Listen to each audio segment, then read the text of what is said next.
جی السلام علیکم۔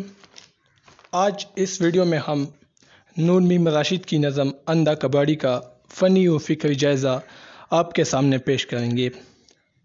اندھا کباڑی ایک آزاد نظم ہے۔ اس نظم کو 4 بندوں میں تقسیم کیا جاتا ہے۔ اندھا کباڑی ایک علامتی نظم ہے جس میں نون میم راشد نے شہر، خریدار، کباڑی اور خواب بیچنے والے شخص کا ذکر کیا ہے۔ شاعر پرانی اور فرسودہ روایات سے تک چکا ہے اور زندگی میں انقلاب چاہتا ہے۔ وہ خواب دیکھتا ہے اور اپنے خوابوں میں اپنے زمانے کے لوگوں کو بھی شرکت کی دعوت دیتا ہے کہ وہ غلامی سے خود کو آزادی دلانے کے لیے اور دنیا کا مقابلہ کرنے کے لیے نئے خواب دیکھے۔ راشد چونکہ ایک علامتی شاعر ہے، اپنی شاعری میں وہ متعدد علامتوں کا استعمال کرتا ہے، تو یہی وجہ ہے کہ ان کے نظموں کے مفاہیم سمجھنا آسان نہیں۔ اس نظم میں شاعر دراصل خود اندھا کباڑی ہے۔ علامتی طور پر شاعر کہتا ہے کہ خواب شہر کے گوشوں گوشوں میں پریشان پڑے ہیں اور ان کی حالت ایسی ہے کہ جیسے بدن سے الگ کیا ہوا سر۔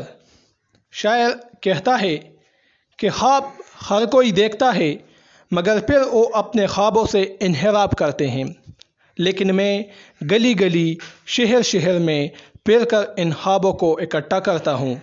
میں غلامی کی زندگی سے تک چکا ہوں اور نئی زندگی کے تلاش میں ہوں، لیکن معاشرے والے میرے بتائے ہوئے راستے اور نئے اقدار کی طرف آنا نہیں چاہتے۔ ہو سکتا ہے ان کو کسی چیز کا ڈر ہو۔ شاعر کہتا ہے کہ نئے خواب دیکھنے اور ان پر عمل کرنے سے زندگی میں رونق بحال ہو سکتی ہے، اور یہ نئے خواب دراصل غلامی سے چھٹکارا پانے کی خوشخبری ہے۔ اس نظم میں راشد کی فکری گہرائی یعنی گہری سوچ اور عظیم ترین الفاظ کی بہترین ترتیب اس کو ایک عالمی سطح کے شاعر کے طور پر نمایاں کرتے ہیں۔ یہ نئے خواب اور نئی سوچ صرف برصغیر کے لوگوں کے لیے نہیں ہے، بلکہ اقبال کی طرح ان کا یہ پیغام آفاقی یعنی پوری دنیا کے لیے ہے۔ اس نظم کے دوسرے بند میں شاعر کہنا چاہتا ہے کہ میں لوگوں کو خواب غفلت سے جگانے کی کوشش کرتا ہوں، لیکن وہ لوگ میرے خوابوں اور میری سوچوں کو پرکھنے لگتے ہیں۔ شاید وہ ڈرتے ہیں کہ ہم نے اگر سماجی نظام کے خلاف آواز اٹھائی تو ہم نقصان اٹھائیں گے۔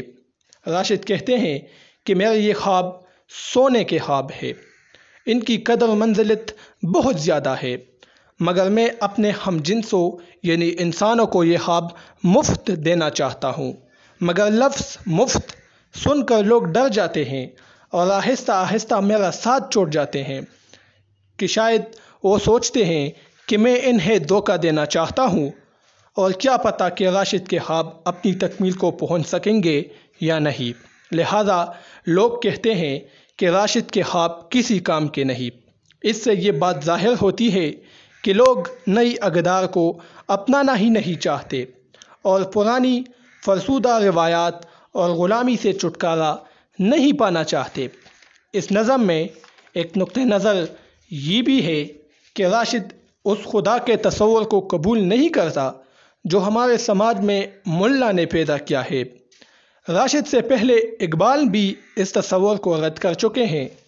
راشد سمجھتے ہیں کہ ملا نے اپنے مادی اور دنیاوی فوائد کے لیے مذہب کی اصل روح کو مسخ کیا ہے اور مذہب صرف چند رسومات کا نام رہ گیا ہے۔